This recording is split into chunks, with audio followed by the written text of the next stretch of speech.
আসসালামু আলাইকুম রহমতুল্লাহি ওবরকাতু। দেশ প্রবাসী সকল ভাই বোন ভালো আছেন।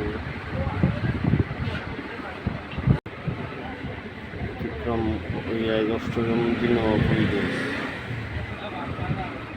নবম দিনও পরিবেশ। শুক্রবার শুরু করছিলাই আর শুক্রবার গিয়ে শনিবার আসছে, কিন্তু বন্ধ হওয়ার কোনো লক্ষণ দেখলাম না।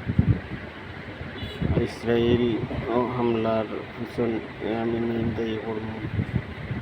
জাতিসংঘ আণবিক শক্তি সংস্থার প্রধান রাফায়েল গ্রোসিকে তাই ইরানের পারমাণবিক শক্তি সম্বন্ধে ভুল তথ্য দিয়া ইরান হামলা করতে উৎসাহিত করছেন ইসরায়েলকে, যার কারণে তাদের বিচারের কাঠগড়ায় দাঁড় করানো উচিত।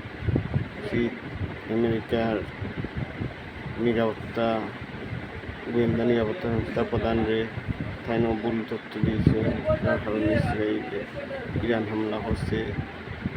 এরপরে ইসরায়েলের নিরাপত্তা সংস্থার প্রধানরে এবং ইসরায়েলের প্রধানমন্ত্রী নেতানিয়াহুকে বিচারের কাঠগড়ায় দাঁড় করানো উচিত।